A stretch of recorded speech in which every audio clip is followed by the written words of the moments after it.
My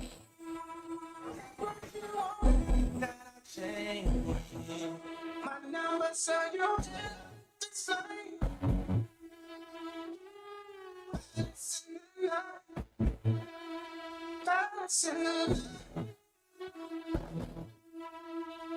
price. Do you have any pride? Well, that one time I'll be us. I'll be us. We are liars. Let it go. I'll be us. We are liars. I'll be us. We are liars. I'm pulled and I got priors. If we going down, guess we're going to jail. Guess we're going to jail. Guess we're going to jail. Just give me 1 second, everybody. Just kind of editing some things. So give me a sec as we get the stream going. But we're going to jam out to some Donda right now. Certified Lover Boy was on Friday, so we're doing some Donda. It's Donda Monday. And I also hope you guys are enjoying your Labor Day weekend as well. We also got a special guest coming with us in a little bit as well. Tyrese is making his return to the show. And we're going to talk a little bit about the topic at hand, about Jayson Tatum's new book, how he's looking right now. So we're going to talk about that in a little bit. But let's just jam a little bit to Kanye before I get Tyrese back on the show.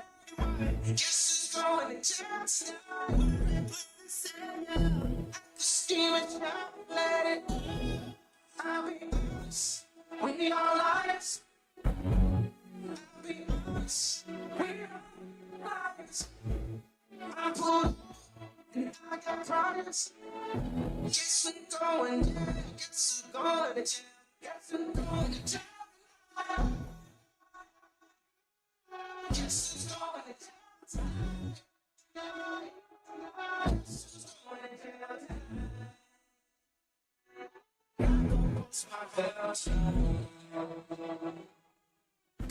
In my cells, that's my celly.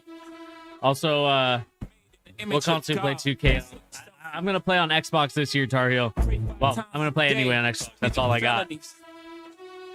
I had a chance to get a PS5, but I kind of want to save a little bit of my money right now and trying to invest in some things. So probably not going to get a PS5, but I will be playing. I'll probably be playing on 2K on Xbox One or Series X, I guess. Return to the throne. Tariel, are you a big 2K person? And Jesus, like Moses and Jesus. Like, do you play on my thesis. You already know like, do you play like my career and all that stuff, or are you more so like my team, kind of like that team building aspect of video games? Also, do you have an Xbox or PS5? On my cell, in my cell at night. Don't have to see you to touch you. This is what Braille look like. It's on sight. They take me to jail. My girl, tell her, send my mail. We know what hell look like. Still, it's a hell of a life. Yikes. Down tonight. Down tonight. You get a little bit of my vocals going on right now. Tell me if I'm better or worse than Kanye at this point. I'll see you over on the Series X servers. I'm all about 2K. I'm gonna get 99 career this year. You're trying to get the they usually like come out with like a special shoe. Like if you get well, I guess it's different this year because they're going more with like a seasons thing, like kind of like how Modern Warfare or like Warzone does it, where it's like you go up to a certain level, you get certain animation, signature junk packages, shoes that increase your overall and stuff like that. So I'm not sure if that's kind of gonna change some things with the 2K, but nevertheless.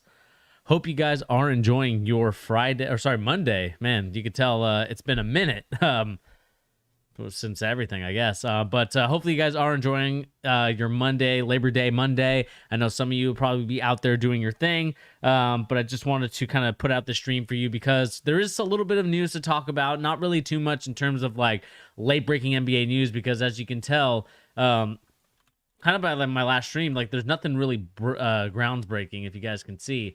Right now, it's just Stanley Johnson has agreed to the deal with the Bulls. Clippers waive Yogi Ferrell. I thought this Chandler Hutchinson one's interesting. I kind of like his game, and I'm surprised that he didn't sign anywhere or no one's going to try and pick him up because I think he's actually a pretty good player. So it's interesting to see that he's on the trade or he's been cut, basically.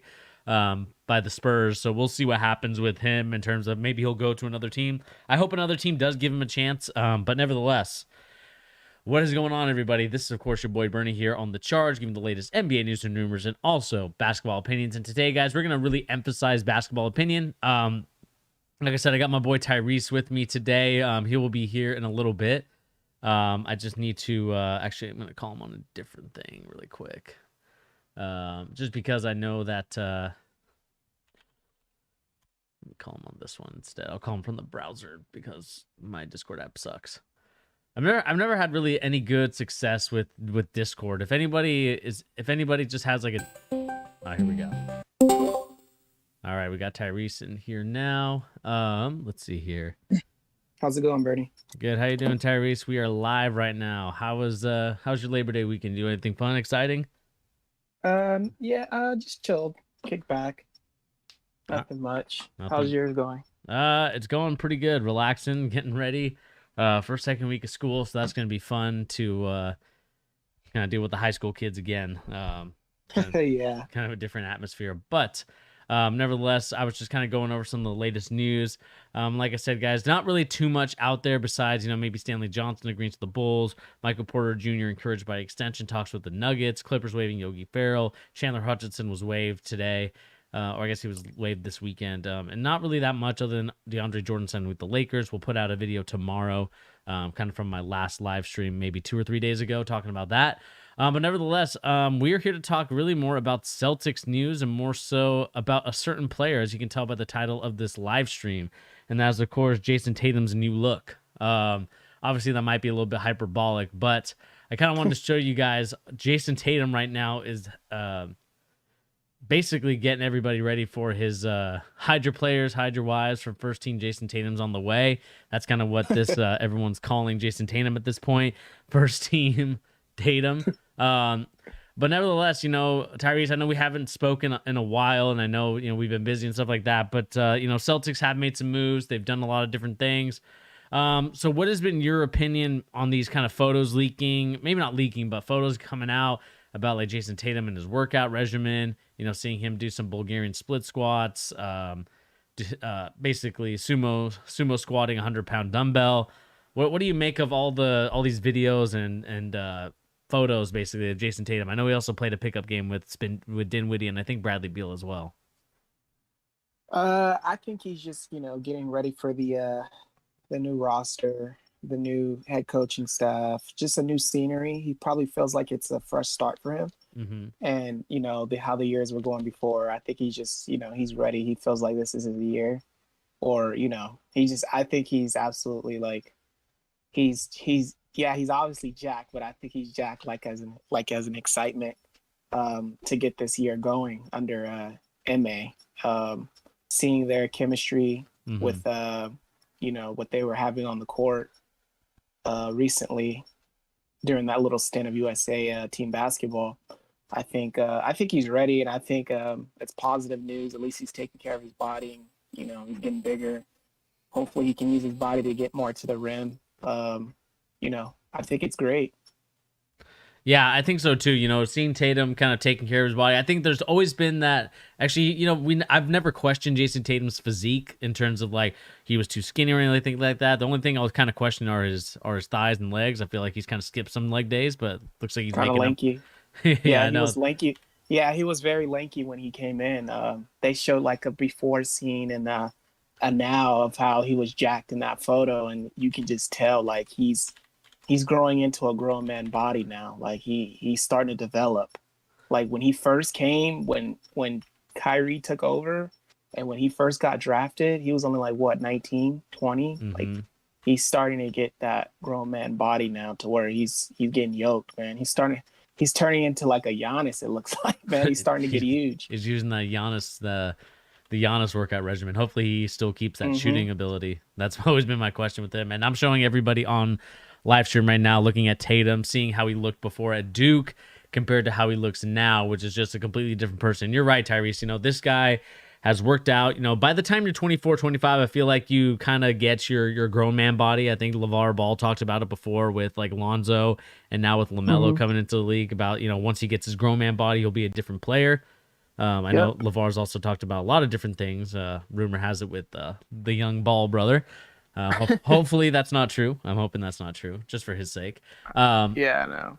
But yeah, Jayson Tatum, going through these workout regimens, looking for a new. I think this is going to be the year where he kind of explodes and tries to get onto that first team All NBA. I think he sees like a LeBron James right now who is on the cusp of towards the tail end of his career. Not saying that it's over just yet. He's seeing that the way that Giannis has been building up to his career. About the same age. 26, 27 now, and you can see like how much of a champion he's become. And I think Jayson Tatum is also taking that route as well. And so I'm excited to see what he's able to do this year. And see whether or not he can progress to that next level, which is like, first team All NBA. Obviously, not in that coach selection for All-Star votes. I think Jayson Tatum has improved each and every year. And it's amazing to me that we were still able to get him with the number 3 pick to this day. Oh yeah, certainly. Yeah, certainly. Like going back to what you said is like his body's going to be developing even more now that he's up in that, that almost that he's 23, 24, I think. What is he? I think 24. So yeah, he's starting to get more developed in his body. And I think how you said that, you hope he doesn't lose a shot. I think he's not going to lose a shot. I think he's just going to start playing a lot of bully ball. Like he's just going to be going to the rack, putting his head down. Like he's just going to be tearing teams apart, man. Like I'm so jacked just to see him play. Like I think he's going to be a monster, man. Like I think like he can get to the cup very well, but with that extra 15 to 20 pounds, like he's just going to be ripping through guys like on some LeBron's type stuff. Like it's going to be fun to watch, in my opinion. Yeah, I mean, right now, we're talking about a lot of, Tatum's offseason pictures. He's only 23 years old. I know that's the running joke with the Celtics fans is that, he's only, a couple years back, it was like, oh, he's like an all-star player. He's only 20. He's only 19. Yeah, he's only 19. That's always been kind of the running joke. But, no joke, he's really looked like a really different player. I know my criticisms of his sort of like, he still needs to move around while he shoots is still there for me. I want to see him be able to make standstill jumpers. Maybe that's not in his game. I see, maybe I need to relook at his videos, but I just feel like he's one of those guys that likes to move. Like, I don't think he's one of those guys that likes to, I understand that, Team USA basketball is a little bit different. But I'm hoping that he can kind of, get those knockdown shots ready, and we'll see what happens. We got Dennis Schroeder this year. Again, like I've talked about this many times before. I don't think that this season is necessarily going to be our best season. I think we're probably going to be in the 7th, 6th seed, to be honest with you. Just because, as much as I would love to kind of bet on our guys, we can only, it's a 5-person team sport. And we only have 2 guys that I believe in, maybe 2.5 if you want to count Pritchard just as a bench player. But those are the only 2 guys I really trust on the Celtics roster as of right now, maybe besides Time Lord, but even Time Lord is injury prone. So I don't know how much I can trust that he can stay on the court and stay healthy. But I think that the Celtics are primed. I hate to say this as, someone that wants to win championships now. He's primed. I think they're primed for the next couple years. They just have to make sure that they get the pieces around him. And again, it's all about team building.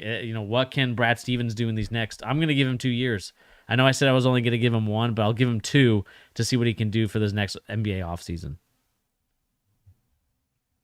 I think we're going to make another move just because we do have that 17 million trade player exception. I think Romeo Langford is going to be on the move really soon before the season. I think we're going to try to go after another big. That's all we're pretty much missing. I mean, yeah, our bench is kind of thin, but when you have the 2 Jays who can put up 30 every night and Schroeder who can get you 17 to 18 and Al back, and, we don't want too much scores. I mean, we need a lot of defensive guys. I think that Hernan Gomez guy, he wasn't a bad trade for. I mean, he's 6'9". We needed a power forward for Al Horford because he's getting old and he gets concussions. And, I just personally think we just need a decent artillery guy, like for inside, just because of Embiid.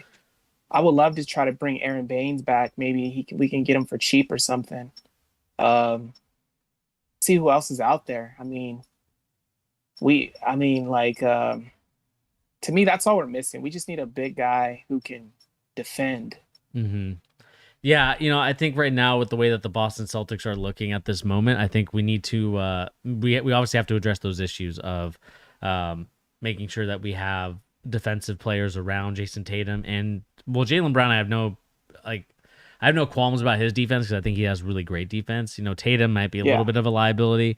When he got backdoor cut, I was like, all right, this is not what I wanted to see on Team USA. But at the same time, I do agree with you. We do need those defenders in there. Jayson Tatum can worry about the offense. And I'm curious to see, Udoka, how he uses his players. Is he more of a sets guy, that Brad Stevens was, or is he more of a, kind of let the offense go through your players and see what happens in that scenario? In turn, for me, I honestly, sorry to cut you off, but I honestly think it's going to be totally different than Brad. Mm-hmm. It's going to be a lot more of a San Antonio, it's going to be a lot more assists going around. It's going to be a lot of passing the ball around, how we were in 2018, how it was so much ball movement and everybody was touching the ball. Mm-hmm. I honestly don't even think Tatum's going to average 26, 27, how he did this year. I think he's going to average 23 just because of that. I think we're going to be the closest team we've been since 2018, man. Right. I have high hopes. I think Dennis Schroeder's going to try to regenerate himself for a bigger contract with a chip on his shoulder. He won a championship with the Lakers, right? Yeah. No. No. I keep thinking he did. Okay. So yeah, that was the year after, but I mean, he's been around, and I think we're going to be in good hands, man. I had a little bit concern with it, MA, but I think with Tatum's body development and Brown with another year under his belt, we have a point guard who can get to the cup and draw fouls actually and be a force and get the Jays open. I think we're going to be fine. And MA is more of a defensive mind from what I'm hearing. So I think we'll be good. Yeah, I think so too. Maybe good for, I want to say we are going to be good, but at the same time, I'm still worried about the rest of our team and just the surrounding pieces around Tatum. We just traded away Carson Edwards. Finally, it took a while. Finally, the Chipotle boy. Yep, he's gone. And now we got Hernan Gomez as kind of our replacement. I think he's pretty good. I like his brother a little bit more, Willie. But I think we got some great solid pieces. The question for me now about a guy like Jayson Tatum and just really about the Boston Celtics in general is going to be, what are the moves that we're doing in the offseason to prepare, during the season to prepare for the next offseason? Because I want to be realistic with the fans here, at least from my perspective. I want to be realistic. I just don't see us winning the championship, or even coming close to the conference finals. I think we're probably going to be a second round team exit, just because of the fact that Tatum and Brown can do all that they want on the offensive end, but unfortunately it's going to rely on the other pieces because those two guys need to take breaks. They're not the built of a Giannis and maybe that's why Jayson Tatum's working out, so he can be like that. But he's not built of a Giannis or trying to think who else didn't really sit out, a younger LeBron or a Kobe, or any of these players that really can stay in the game all 40 something minutes, all 48 minutes, maybe 47.5. And the problem, because those guys can't stay in the game for a very long time compared to those guys, you're going to lose your lead really quickly because, the way that the role players for us are not, to me, they're not capable of helping us win a championship to the point of we can be a sneaky team like the Miami Heat were 2 years ago. I don't think we're even close to that level. Oh no. I honestly think, I honestly just don't understand the Josh Richardson. Maybe I think he's going to be a key piece. I think they're going to go after Bradley Beal. I think that's what MA and Brad want to get for him, so they can pair those three: Jaylen Brown, Jayson, and Bradley. Some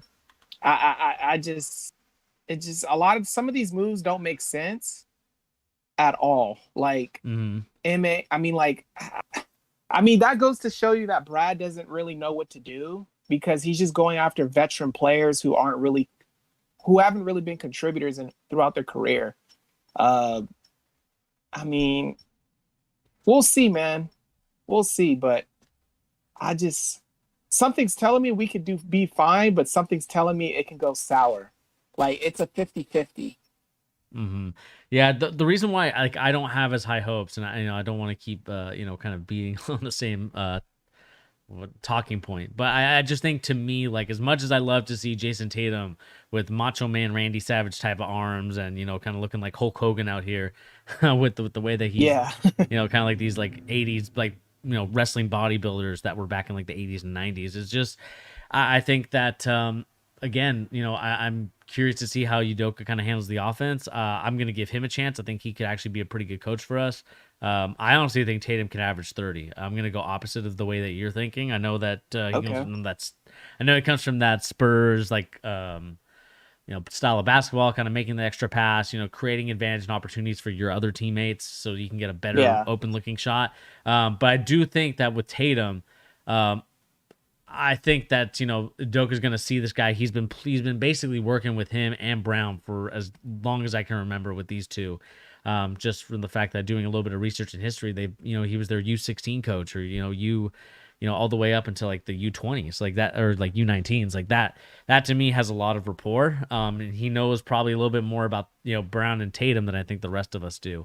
Yeah. And so I think they're going to probably get in the best position to get him a lot of touches, to get him a lot of looks. It'll be curious to see what kind of looks they do give him. Are they going to be like, kind of a post-up touch? Are they going to have him kind of come off of screens and, kind of come off of curl actions, or, maybe work on some dribble handoff stuff? Because that's, I think he primarily likes to dance a little bit and kind of, operate in the mid-range. And, kind of, symbolizing his idol Kobe in the way that he was able to do it. And so Yeah. I'm curious to see like what play style Udoka plays with Tatum. And also Brown. Brown is also someone that we, obviously he took that next step this last year. The question is he going to regress because of the way that Udoka wants, Tatum to kind of be the guy? Well, at least in my opinion, or in my envisioning of what's going on this next season. I mean, what do you think about that? Do you think I'm right or wrong on that? I think we're just gonna have to see, but I wouldn't be shocked if MA has Jayson running the point, kind of like a LeBron style, to set everything up and see how he feels for that play, and have everything run through him instead of Schroeder or Smart. I mean, that's the smartest thing to do. I mean, they should have been doing that a couple years ago. Once we knew he was him, like, he should have been running the point out of the gate. Mm-hmm. And then give it over to Kemba. Kemba shouldn't have not have been pushing the ball up. Yeah. Even though Tatum's ball handling is kind of like sometimes it could get kind of sloppy, but look at LeBron's. I mean, it's not perfect. I mean, it's just better when he brings the ball up because he attracts so much attention. Mm-hmm. And then that opens it up for Brown. You get what I'm saying? Because if they see Tatum bringing the ball up, they're going to automatically bring two guys on him. Yeah. Whereas if they give it to Schroeder, they're just gonna be double teaming. You know what I'm saying? You get what I'm trying to say. Yeah, my only concern about Tatum running the point or any type of like guard responsibilities is just the playmaking. I don't think he has it in his game to where like I'd be confident for him to like make that nice pass. Where I think like Brown or Schroeder, I think they can make those extra passes. Where Tatum, I feel like it's just a he's kind of like a straight line type of dribbler. He's not going to be someone that breaks you down with his shifty moves or anything like that. He's going to be maybe a little bit more forceful with it. Not in terms of like he can like overpower people, try and dunk and slam on them. But I think he's more of as soon as he sees an opening that you created, he'll attack it. Whereas I've seen other guys, in the league, i.e. like Steph Curry, like he will create that opportunity with he'll make you make the mistake. Or I guess his dribbling will create that opportunity, where I feel like Jayson Tatum is waiting for you to slip up and then go and make that opportunity. If that kind of makes sense. I understand what you're saying. Like, his ball handling and his playmaking is sus. Like, I understand that. Like, Jaylen Brown, honestly, like he's a way better ball handler. He's gotten way better at his ball handling, just with his ISO plays. Like, he can break you down if you don't contain him early. Yeah. I mean, I'm curious to see how this is gonna be. Like, what is this? We don't even know what the starting lineup. I've seen a projection that it could be Smart, Brown, Tatum. Who else was it? I think it was who was it? I think they had Schroeder and Smart in the lineup, and Brown and Tatum, and then Horford at the 5 possibly, or something like that. It was something like that, but I don't know, man. Like, I'm curious to see how this is gonna go because I mean, it's the season starts next month, so it's not like a lot of time. Like Yeah. training, like preseason games are about to start pretty soon before we even know it. Yeah, like I think the projected starting lineup, if it's, because I think Tatum's probably going to play that power forward position. As much as I think he would Oh love to yeah, play the small forward, he's probably going to play power forward. It's probably going to be Marcus Smart, Dennis Schroeder, Jaylen Brown, Jason Tatum, and Robert Williams. Robert you Williams, think Horford's coming off the bench? I Horford think has to Tatum come would off the love to. bench. I, I don't know, man. I just think Robert Williams would be better off the bench. Like Al, like for us, it's about how we start the game because I notice we'll start the game like we'll start sluggish and then we'll crawl back. Like Mm-hmm. if we can start off strong, and I think it would be better for Tatum to be next to Horford at that 5 position. Even though Horford is undersized, I think with Tatum and his length, I think he could be kind of enough. To whereas Robert Williams, he's kind of still unexperienced and he still does some rookie mistakes. Towards Al, he knows how to play the game. I mean, when was it in 2017 or 2018 when he played Embiid very well? I mean, it was 3 years ago, but he played him very well. I just don't think Robert Williams could contain Embiid. A Kevin Durant in the post. Yeah. He's gonna get. I don't like that. If I was MA, I wouldn't start Robert. I would have Al right next to Jayson for at least the first 7 minutes of the game. Yeah. 5 to 7 minutes. Yeah, I don't know. I just think like when you gave Robert Williams that extension, when you gave him I would say you kind of gave him the keys to the starting position by giving him that extension. Not saying that like all extensions are created equally. Obviously, we saw Kyle Kuzma's extension didn't get him a starting spot on the Lakers, and eventually he got traded away for Russell Westbrook. But I do think that Robert Williams giving a young player who has a lot of potential and promise. That's kind of been the main theme of a guy like Robert Williams has always been the potential with him. Like he could potentially be the next great center. Back when he was drafted in what was it 2016, 2017, the kind of like the theme with him was like he always had character issues, and that's why he wasn't like in the top. Because I mean, a lot of people projected him to be like in the top 10. Like if we remember those, he was very good at Texas A&M. Yeah, he was very good. And so I think what I'm noticing here is that I think because he's projected to be a top draft pick in that year, the contract extension, I think you do have to start him, and I think you have to see what you have with him and see like whether or not he's good on the bench or whether he's good starting. Where I think he can be a good starting center for you. Defensively, he could be really good, strong body. The question is always going to be with him is durability. Can he stay healthy? And that to me is the one where there's a reason why the Celtics didn't give. I think maybe a lot of teams weren't going to be willing to give a guy like Robert Williams like the huge contract extension, if that makes sense. Like they weren't going to be like, we're signing him for $100 million, like some of these other players that have been signing already. Yeah, and that's the thing. I wouldn't be shocked if they just signed him and they're going to try to probably move him like the deadline or something because his durability is just not that. I mean, that money didn't make any sense, but it makes sense from like a structured financial standpoint as an asset to where it's not too high or it's not too low. It's like it can work with a deal, any deal they try to draw up. I just don't think he's going to be here long term, but I mean, who knows? I mean, I think bringing Al back can help him a lot too, as far as because sometimes he plays kind of wild. Like he'll get 2 blocks and he'll start jumping wild. He'll just he can't be doing that. But aside from that, I don't know, man. I agree with you on that. Like his durability is just not there. Yeah, and to me, like I want to make sure, like when we look at a player like Robert Williams, we're kind of on the Jayson Tatum Instagram page right now, just seeing if there's anything new there. But kind of going back to your point, I think right now the Celtics are in a position where they have to just try things to see if it works. Obviously, we're not in a position to where we were a couple years back where it's like, okay, we're going to run it back with our squad. We're going to try and go for the championship. And to me, And I think I'll talk about this maybe in a different stream and talk about more so like, kind of the missed opportunity there with the whole squad that we had, kind of had that young core. Because really we should have been on this run from, whenever we got Kyrie and Hayward and Tatum 2017, 2018, and should have honestly been running until at least, this year, next year, and seeing if we could have gotten at least a championship out of it. And unfortunately, that wasn't the case. So I want to do a little more research on that before I kind of go into that topic. But yeah, man, it's one of those things. You look at it. Hopefully, the Celtics can kind of get better at some things. There's rumors that the Celtics might be interested in Ben Simmons. I've seen that from I believe what's the name of the CLN, which is Boston Sports Beat podcast. Kind of other these like more like New England, Boston area podcasts talk about the Ben Simmons thing.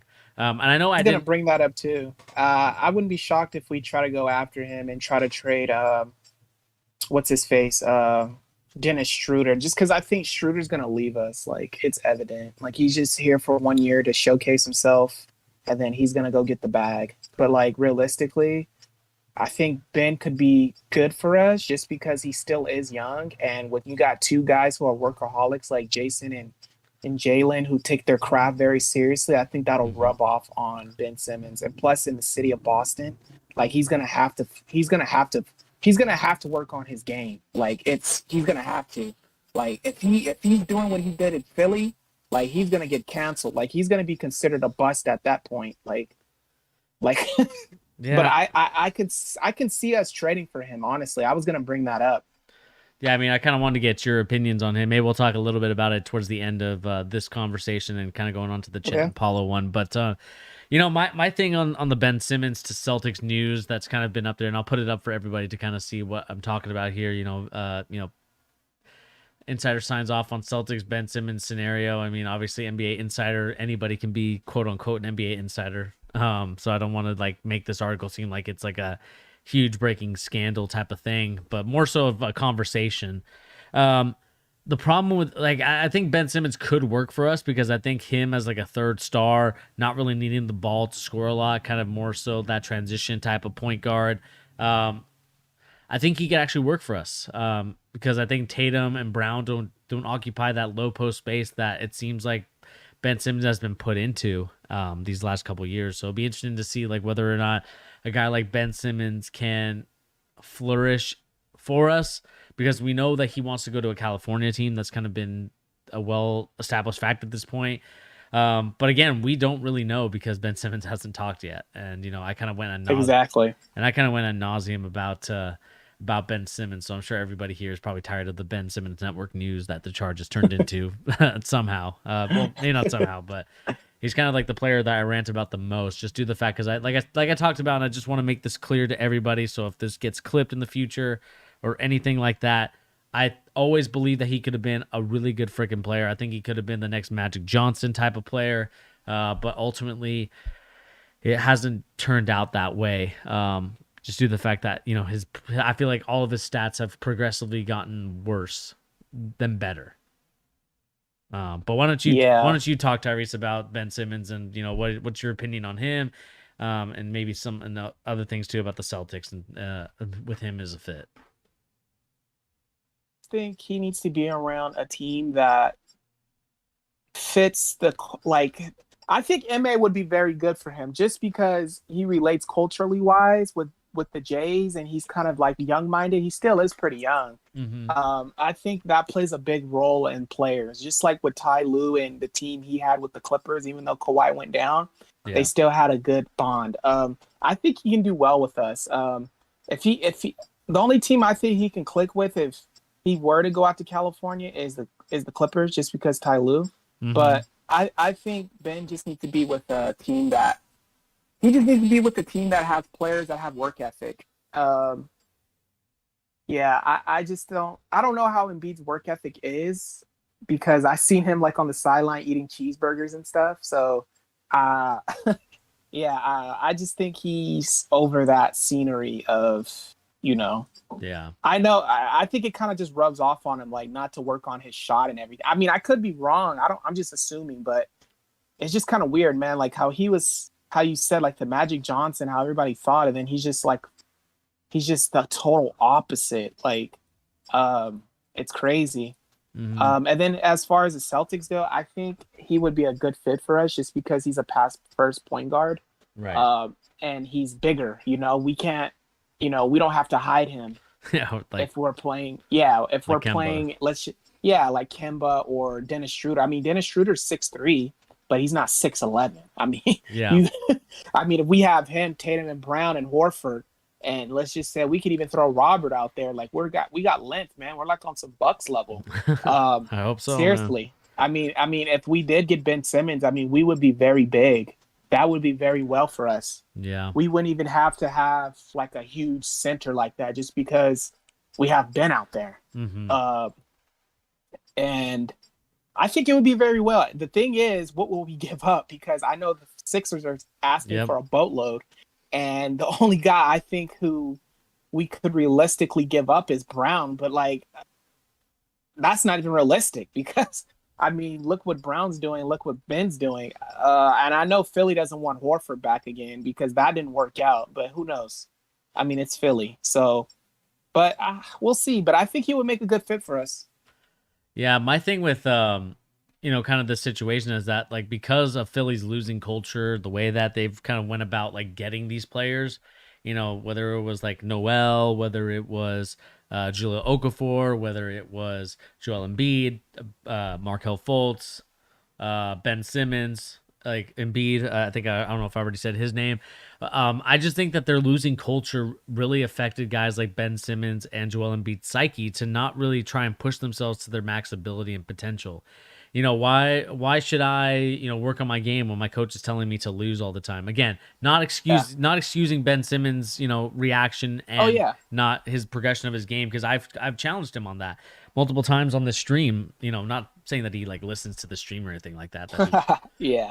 But again, the reason why I want to challenge him and just kind of I want to really get into the mind of his psyche, because the problem I have with the guy like Ben Simmons is like. And really, like I said, it's the losing culture. It's the way that Embiid and Doc Rivers talk to Ben Simmons.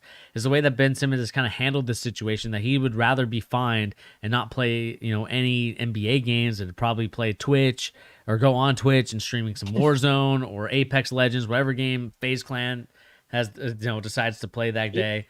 I want to see him succeed. I want to see a guy like Ben Simmons succeed, but it's up to him if he wants to do that. And I think for the Celtics, would they be willing to bring in a guy that's not, so far, it doesn't seem like he has that mentality yet. I want him to, and I think that he can develop it. But it's going to take a little bit more time. Basically we're starting with Ben Simmons in his rookie year with the mentality situation. And is a team willing to kind of work on that with Ben Simmons to get him to kind of be the best player that he can be? And that's a question that has yet to be unanswered because he hasn't been traded yet, or because the 76ers haven't really challenged him, and they have this year, which is kind of funny because we've been I feel like fans have been criticizing Ben Simmons for shooting for so long, but it just feels like this season he kind of took it personally and kind of really got upset and asked for a trade. Yeah, and I think he would mix very well with Brown and Tatum personality wise, and MA and Horford, because he played with them. I think it would be a good fit culture wise, and play wise, just because he's played with MA. I mean, MA was on the Sixers, and he fits more in the age bracket more than a whitehead coach who's 60 something years old, who's old school like Brett Brown, or I think it would just be way better. And I think the Jays and Marcus Smart would be on him too, if Marcus Smart is still around, if we did get him to, work on his game and maybe even crack jokes at him. Like, you can't shoot because JB he will take shots at you. Like if he thinks he's better than he is, even though he is really good. But I think they would push Simmons. They would push him to succeed and let him know it's all right, and all that stuff. I don't really think there's a lot of young teams out there that can really do that. Before I kind of move on, Tar Heel Nation, I'm sorry I didn't see your comment here, but Celtics went from having the best young core to no man's land so fast. Yeah, I think that's just due to the fact of some mismanagement from both. I think Danny Ainge and Brad Stevens. I'm gonna have to put them both in that category because those two are they were there during that huge momentum shift, and we'll see what happens with that sort of situation with those guys. But yeah, I think for me, like when I look at everything, when I see a guy like Ben Simmons being rumored to our team, what's the trade going to be? Because you are going to have to give up, the 76ers, I think, have the leverage here because they don't have to, they've already signed him to that max extension. They gave him all the money because they believed in him. And not saying that, maybe if the 76ers don't believe in him now, it is what it is, but they just hold the leverage because now they could just hold on to him because he's, he has 4 years left on his deal. If he doesn't show up, he doesn't get paid. So it's up to Ben Simmons whether or not he wants to get fined or continue playing for the 76ers. He could be fined up to $1.3 million. Yeah, and I mean, he's going to have to give that money back. I don't think anybody wants to give up 1.3 mil. Sounds like some taxes on Ben Simmons. I don't think any millionaire wants to give up that much money.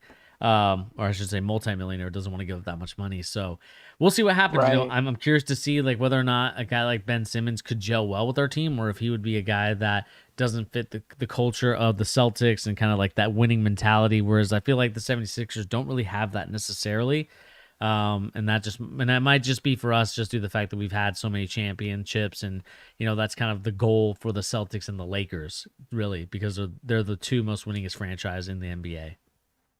The only how I think we can get Ben is if we trade Smart because he got that new deal restructure, which can bring us into the 21 to 22 range and possibly give up Robert Williams. That's the only how I can see us going after Ben.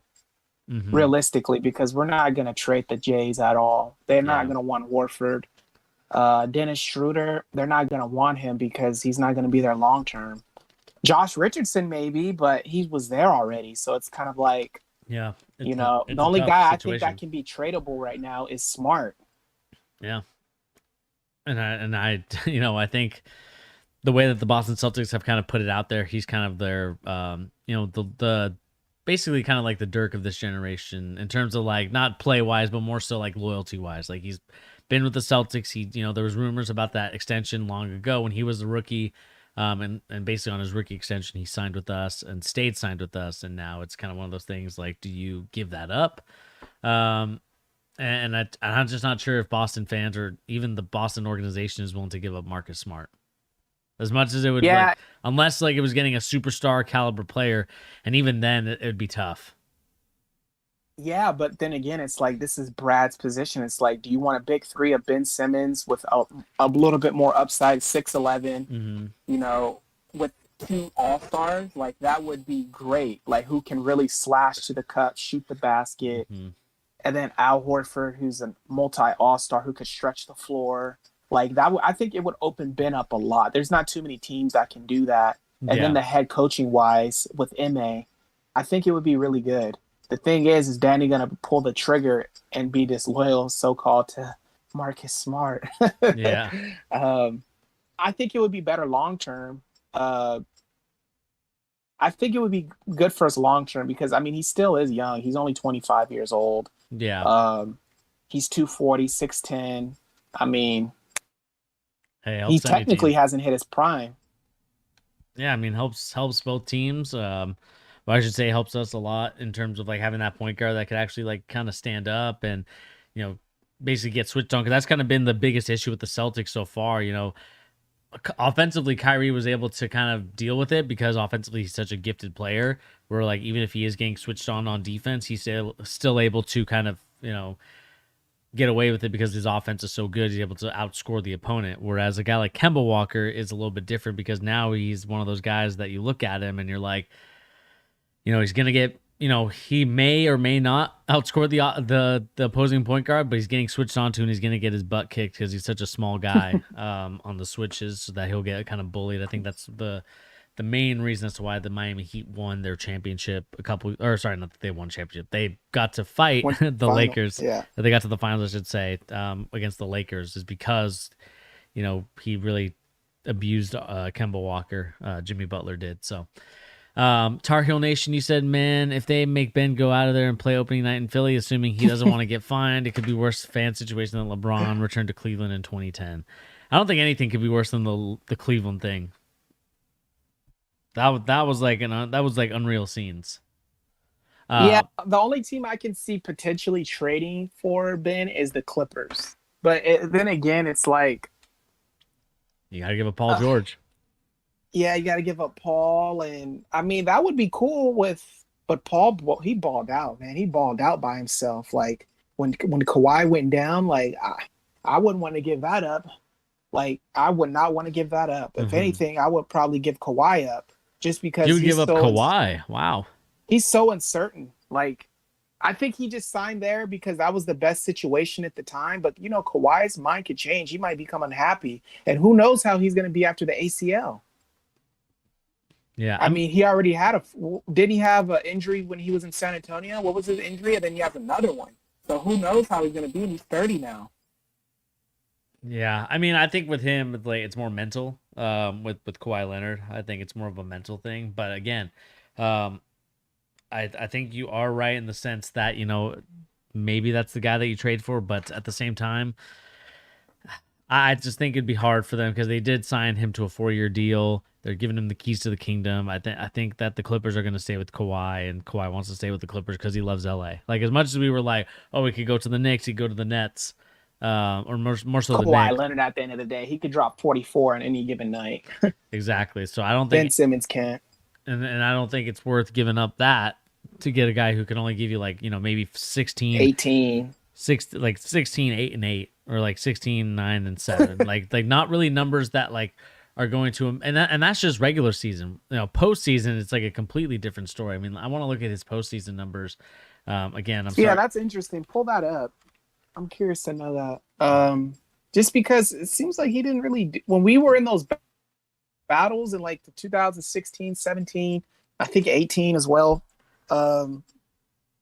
He didn't really show up. I mean, he had his games, but he's just scared to shoot, man. Like it's crazy. I mean, basically, he's gone down each and every year. Made the playoffs in 2017, 16.3 points, really great numbers. Then you go to the 2018 season, 13.9, and then you go to 2021, and it's only 11.9. Like, not a lot of, it's progressively gotten worse. And, as we look at the assists have obviously gone up in some aspects. The rebounding has gone down. The attempted field goals has gone significantly down from 12.5 the 2017 year all the way down to 7.9 shots a game in 2020, 2021. And obviously we talked about his fourth quarters of the last games against the Hawks. It was horrible. And again, I don't really want to make this the Ben Simmons News Network again. But as we kind of continue to kind of monitor the situation with Ben Simmons, as we continue to monitor the situation with the Boston Celtics, one thing is for certain. I don't know if we have enough pieces to make a trade like that. And I think the 76ers are smart enough, to me, where Daryl Morey's not going to make a dumb trade. And I feel like if you trade away, anybody to get, I feel like if you trade any, I feel like, teams would be dumb to trade because they know that they don't, 76ers, like, he has a 4-year deal. It's not worth trading away our best assets to get a guy, of Ben Simmons' caliber that can't really shoot the ball and isn't really going to spread the floor out, but more so, kind of crowd the floor. Yeah, I agree. It's just so risky to try to go for Ben, man. Like, It's very, very risky. But then again, it's like, who would try to go for him? Like, who would try to go for Ben Simmons? It's crazy. Like, I don't. Maybe the Timberwolves. I mean, with Cat, but it's like, it's high risk, high risk, high reward with Ben, because if you give up too much, you can be screwed for years. Yeah. But if he actually does what he does, then it's like, okay, yeah, it's good. But I don't know, man. Yeah, and that's the thing that I think a lot of teams are going to have to start to kind of get in their minds or get in their heads, like, what's our move here for a guy like Ben Simmons? Like, do we start, maybe trying to go and basically get rid of our assets to get Ben Simmons, or is it one of those things where it's like, well, both the team and Ben Simmons don't have any leverage, so it's not worth getting into that mess, and maybe hopefully in the crossfire you can maybe get the 76ers to fold and then trade him away for nothing. And he's just diminishing his value by like not showing professionalism, like not willing to take fines. Like honestly, he might even be able to somebody might be able to grab him on the cheap end just because his value is diminishing every day with these his behavior. So who knows? Somebody might be able to get him for a steal who's possibly even a contender. Yeah. My issue too is like, why is Rich Paul or, anybody in this camp not kind of advising him to rethink this, I would say, strike, if you will, in terms of like he won't play for the team or anything like that. The reason why I think he's got to rethink all this stuff is because when you look at this whole situation, by basically saying that you're not going to play and not really performing to the best of your ability, you're really costing yourself a lot of money. And that money goes to the people in his group. And so like, why would you kind of basically diminish their money? And why would these guys be like, whoa, hold up. You need to go back in there and kind of apologize or not even apologize, but just say, I'm going to play. Because I think with that, it just allows a little bit more breathing room, I would say. Yeah, and go back to that, like, why would he throw money away? Like, the only thing that I can think that can relate to something like that is his ego. I don't know how he is, like, off the court, obviously, but I mean, somebody who's just not, like, showing up, willing to take fines, like, saying, like, I don't know. I think he has an ego issue. And that's like, not to cut you off, Tyrese, but you're right. I think what's the ego from him basically just sounds like, look, I am the main guy. Why would I not be entitled to what I'm owed? And the problem with that line of thinking is like you talked about, like it gets to this inflate. You always want to like believe that you're the best. You are the best. You're the best. Yeah, and I understand that from an NBA player. I just understand that from an athletic and even business perspective, right? You want to make sure that you're one of these guys that is able to kind of walk the walk and talk the talk in terms of like you want to believe in your own stuff. But the problem is that there's no one there to kind of say like, look, Ben, like you're being really unprofessional. And you're being one of these guys right now that just doesn't understand to read the room. He doesn't self-reflect.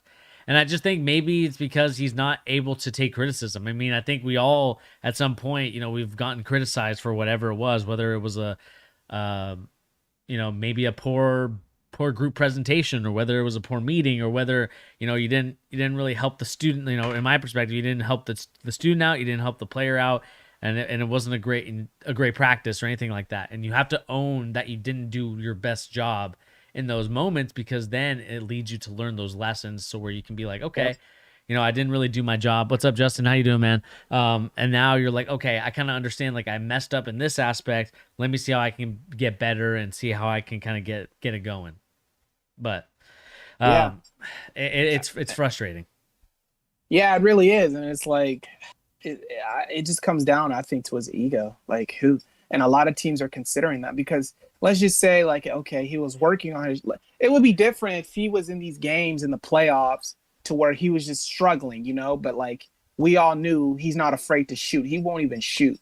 Like, It's not the point he sucks at shooting. It's just he won't even attempt to shoot. Like, he won't even attempt to shoot a floater. He'll pass it inside. Like, that's scary. Like, if I'm a GM or an owner, I'm not going to want to give this guy $34 to $41 million for the next 4 years. Like, I'm just burning my capital.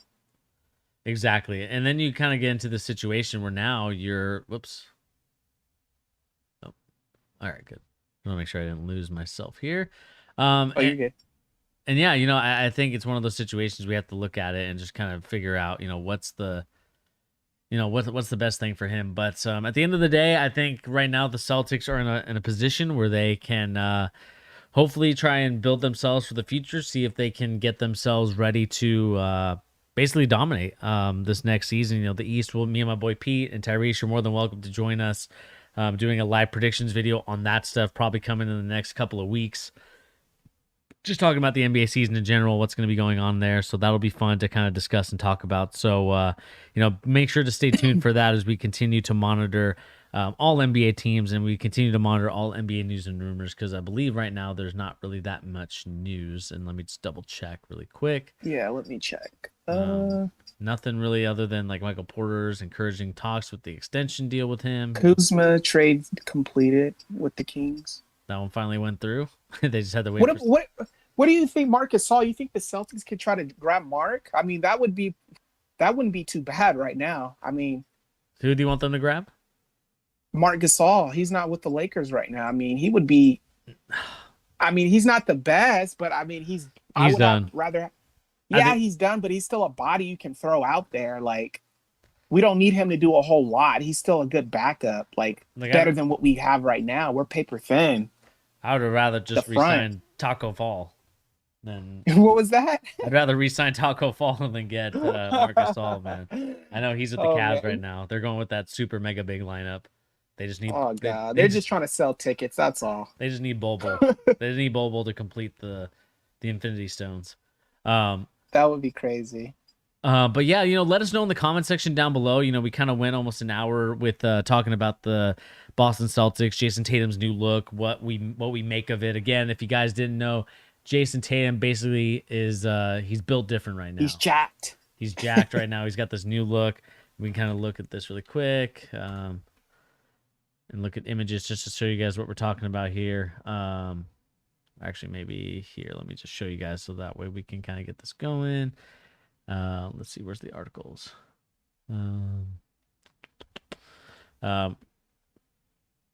These are just the photos really quick for people that have missed it and are tuning in now. Jayson Tatum, obviously with the new look, going with this like Ball is Life website. Again, Jayson Tatum doing some sumo squats and some Bulgarian split squats. And if I have any hoopers out here, these Bulgarian split squats, and let me just scroll down so you guys can see what it looks like. These Bulgarian split squats are no joke. These will get you right for the season. It works on that explosiveness. It works on that fast twitch muscle.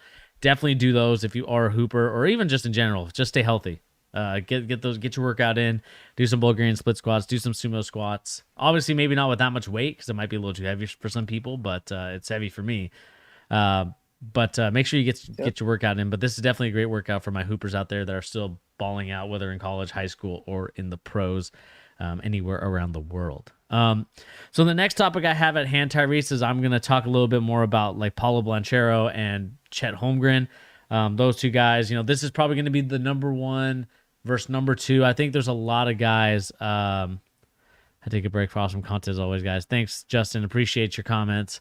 We talked about, or at least I've talked about these two ad nauseum, because I think that this is probably going to be one of the. But last year was also a really nice class. I think this next class that we're looking at right now is going to be an awesome class. With guys like Paolo on the board, Chet Holmgren, Jaden Hardy, Caleb Houston, AJ Griffin, Jabari Smith, Patrick Baldwin Jr. There's a lot of good guys in this NBA class coming up in the future. I'm not sure if you've had any chance to look at any of these guys, just due to the fact that these are kind of unknown commodities at this point, and we're just going to get to know them this next coming season. Yeah, I have not dug into them yet. I have not. And so basically today what we're going to do is we're going to do a, let me make sure this is recording from my boy Sean, because he's going to watch this later. Basically right now what we're going to do is we're going to compare the two players between Paolo Banchero and Chet Holmgren. These two guys are probably going to be linked forever.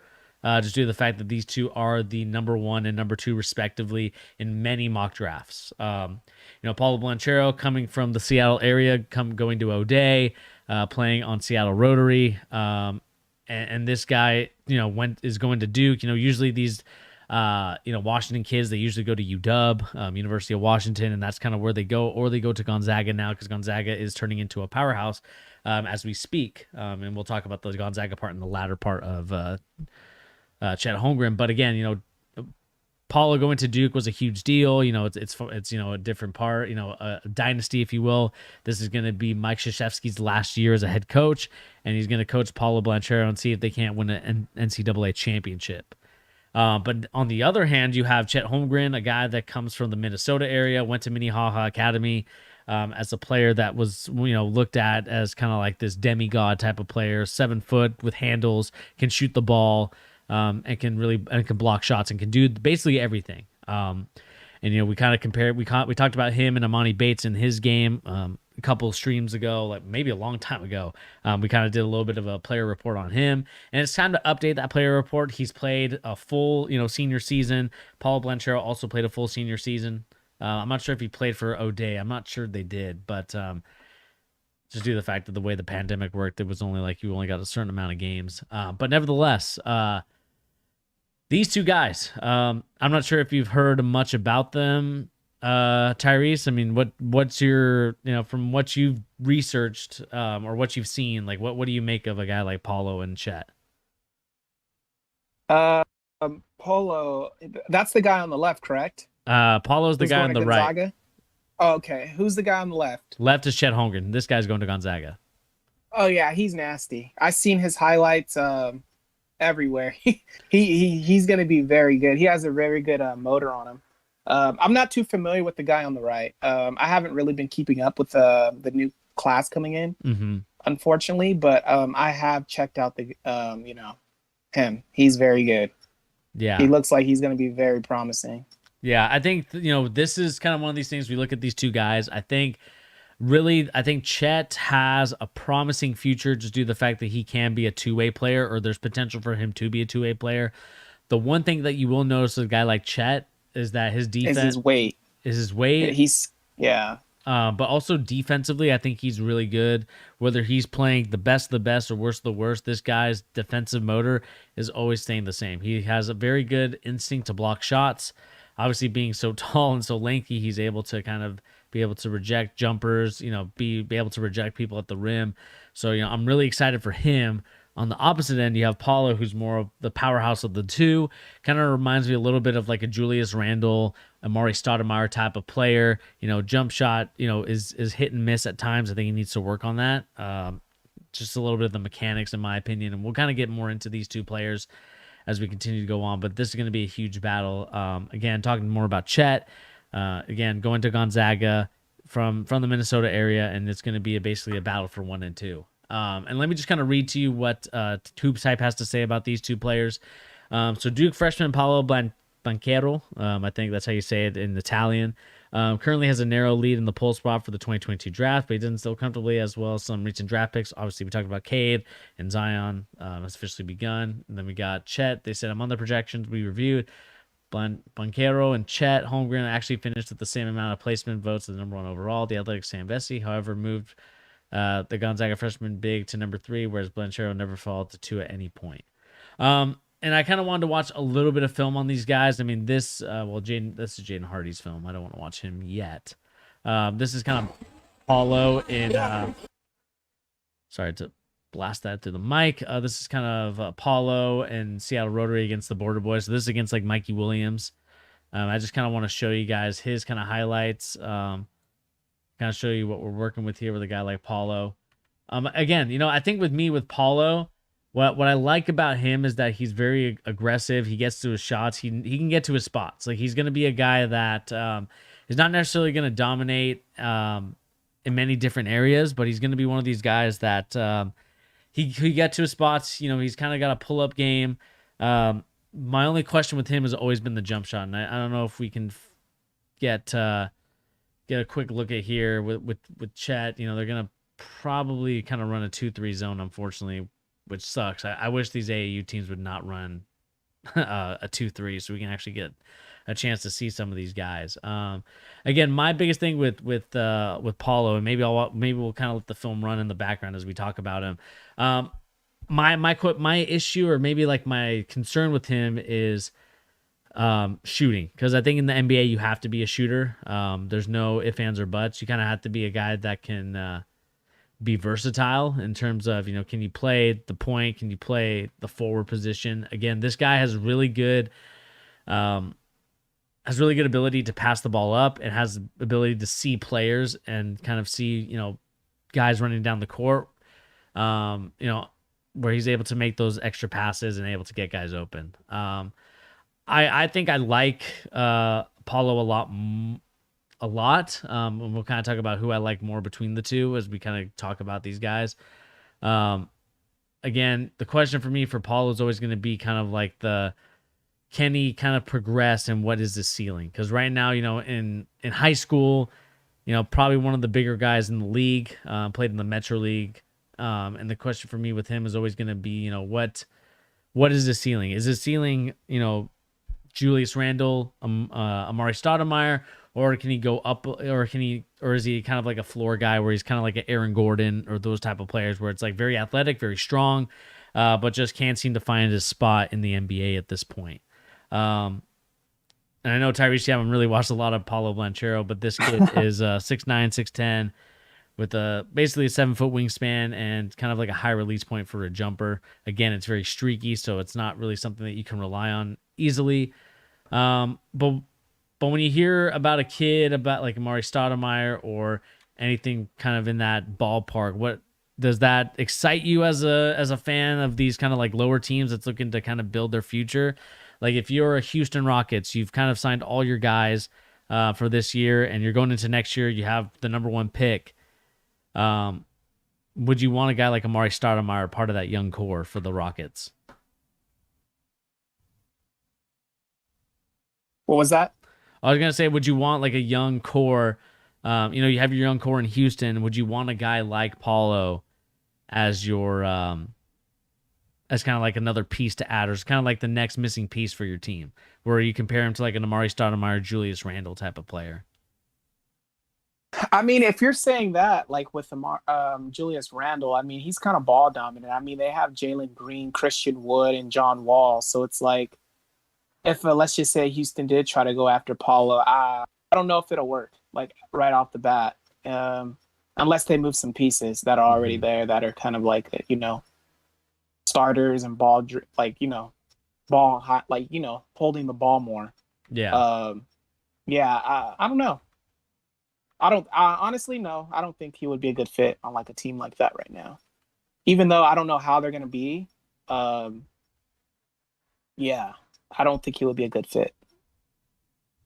Yeah. Maybe like in the future, but like unless they unload everybody and they say, okay, Paolo and Jalen Green will, be our future, then I see that. But there's no point of getting him if they're still holding on to Christian Wood and, John Wall. Yeah, I mean that's kind of my thing with the guy like with Paolo. I think that he does have the ability, and that's kind of the tough question, right? Because it's all about fit. And with the Houston Rockets, they might have a different fit than I believe any other team at this point, just because they're so young already. They still need, I believe, a point guard or someone that can kind of handle the rock and get people in the right spaces and opportunity. They also need like a center, whether they decide to keep Christian Wood or not, depending if he's part of the plan, just due to the fact that once these young players are finally at the age where they can compete, are they going to be, is Christian Wood going to be in that plan? Is he going to, kind of ruin the plan to kind of keep going with the squad? My thing with Paolo, like I said, streaky shooter. I think like his game is very, very much like, a reminiscent of a Julius Randle type of player. Like he really has that type of like kind of handle, and then can kind of shoot it, kind of with different dribble moves and different aspects of his game. The question is, do you want to spend a number 1 draft pick on a potential Julius Randle, or even like a potential, would you like want to spend it if it's a potential Amari Stoudemire? Potentially, yeah. Potentially, maybe. But then again, it goes back to how is my roster constructed by time I draft him? But if we're saying like if we don't have what we have now, then yeah, I would certainly draft him. But if it's like what the Rockets currently have, then I would really have to reconsider it, unless you're willing to unload and you find a home for those other guys who are key role player or key starters right now, in Christian Wood and John Wall and Jalen Green, who's just trying to get his feet wet. Yeah. So, and then they still have, what's his name there? What's this guy's name? Oh, man. I know it. I just can't think of it. What's his name? Oh, God. For the Rockets, or? Yeah, for the Rockets. He has a temper issue. Man, what's his name? DeMarcus Cousins, or are you talking like Oh, no. like John He's Wall, I think he's like a second year. Hold on. Kevin Porter? Yeah, Kevin Porter. Like he's actually shown some really good games with him, and he could be the future too. So I don't know. Like they're all over the place. Yeah. I think maybe if like I need to see kind of like what Chet's kind of future is. I think with Chet, the we can kind of go over to his kind of the FIBA highlights for him if I can find it on my screen. I just want to show Chet. We'll just kind of show the highlights. Obviously, highlights. We're not really watching too much of.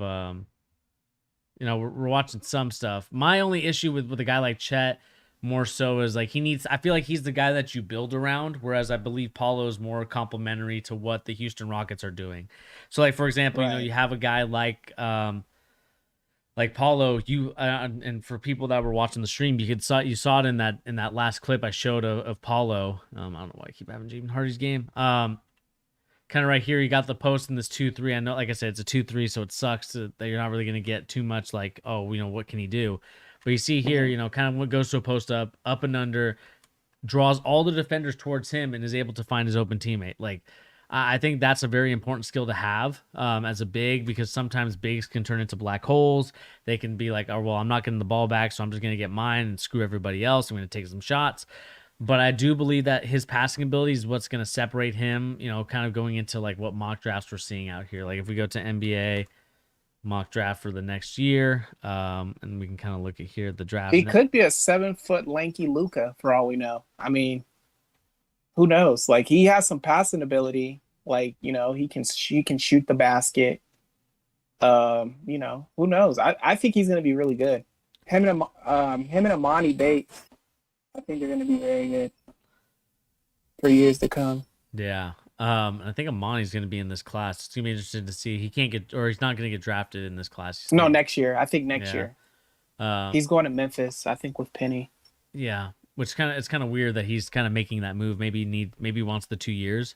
So I'm not sure why. Well, too, I think can't athletes get paid now for their likeness?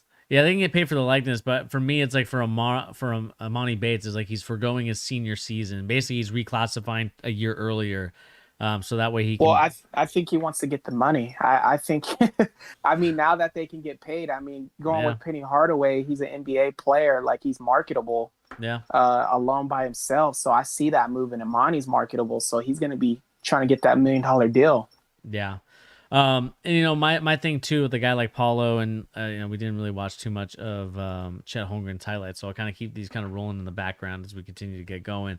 My thing with the guy like with Chet is, like I said, he can be the guy you build your team around. He's the guy that you look at and are saying, this is the guy that we want to kind of be our main focal point. Whereas a guy like Paolo, I feel like he's a little bit more complimentary, not in a disrespectful way, but he's more of a guy that adds to your team. Like, for example, like the Houston Rockets got him. He's a perfect fit with Sengun as well, who's kind of in that similar boat where it's like a big that's crafty around the rim, can finish, is also a passer, and can also bring the ball up. But I mean, if you basically can have, and the way that the Houston Rockets are set up, if you can have like, and Chet can do this as well. If you have 5 guys that can bring the ball up, or 5 guys that are capable of doing that, you basically have created almost a positionless team, in a sense that you don't have to necessarily have the point guard or the traditional like shooting guard, small forward, power forward, center, running traditional plays, running traditional stuff. Whereas like if you can have basically all 5 guys kind of do what they need to do on the court, it allows for a lot more creativity from the offensive perspective, and can kind of create some mismatches and opportunities for all those guys. And like I said, with Chet, if he's on that team, I feel like he's going to be a guy that, although can handle the rock, the passing ability is something I want to see a little bit more of. And also offensively, not being bumped off when he's playing against like older or better competition, because against some of these teams that I've seen, against the weaker teams, he's looked really well. He looks like a demigod. But against teams that are a little bit more physical with him, and the refs allow that physicality, he's a little bit easy to bump off and isn't able to kind of create the offense that he's looking for. And so, maybe going to Gonzaga and maybe working with Mark Fuse, hopefully bulking him up a little bit more, making him a little bit more stronger, he could actually make a huge impact on that team. Yeah, I mean, he just needs to get his weight up. But then again, he could just be naturally like that. Like Porzingis hasn't really gotten. I mean, I just think he's really not going to get as bigger as he is already. I mean, he still is young, but I just don't think he can pack on a lot of weight. Yeah, and that's kind of the thing with me, and kind of talking about it is like, I don't, maybe he's like KD that can't just put on weight, and is just kind of one of those guys that you're just gonna have to live with the way that the size that he's at in terms of weight wise and maybe body shape wise. But the one thing I would want from him is a little bit of a stronger core, in terms of like being able to stay on balance. That's what I mean. Core is I want him to be able to kind of still stay on balance when he's getting bumped around. And the problem is at this current pace that he's at right now, or this current like form, obviously he's coming out of high school, so obviously there's still room to grow for that potential. I want to see him have a stronger base so we can handle those hits. Not fall into the ground as much. And kind of help way, because like I said, he can be potentially a demigod two-way player, if he's able to continue to work on the offensive part of it. Defensively, I have no questions. He can handle the next level of the NBA. I think he can handle the physicality. He can handle the timing of jump shots. He's big enough. He's quick enough. The question now is going to be for me, and it can is able to move like basically like a 6'5" guard. The question for me with him is going to be offensively, is he going to be strong enough to handle pressure?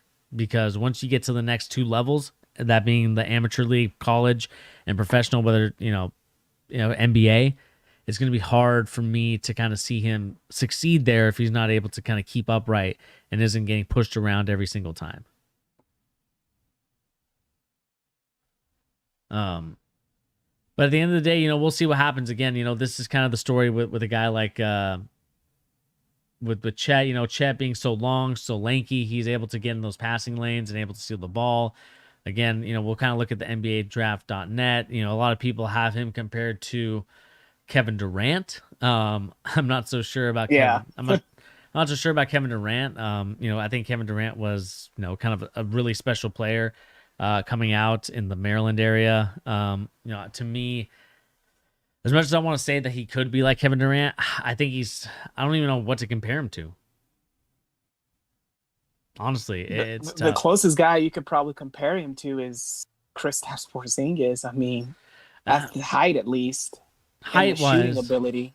Height wise, I mean, he could potentially be Kevin Durant. I mean, defense is like I said, defense is going to be his bread and butter in the future, or it's like in the NBA, that's going to be like perfect. Like you're not going to regret taking him for defense. The question now is going to be for me is like offensively, what's he able to do? Because I think passing ability is something that I want to see a little bit more of from him, and I kind of want to see what he's able to do in the near future, with that passing ability. Because like I said, this guy can be really good. I think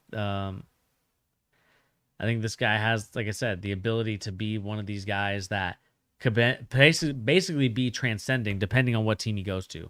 Again, I'm not sure if he should go to Houston if this is the draft pick lottery that's projected right now, just due to the fact that I think that Houston doesn't really need a guy like him. They need another guy like Paolo, who, is a 6'10", power forward, kind of tweener type of player that can play, power forward center. I don't think he could ever play three.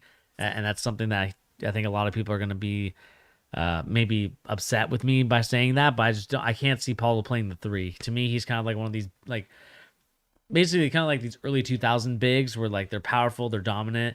Kind of reminds me of like a Julius Randle or Mari Stoudemire, kind of one of those type of players, able to create some opportunities and offensively be able to dominate.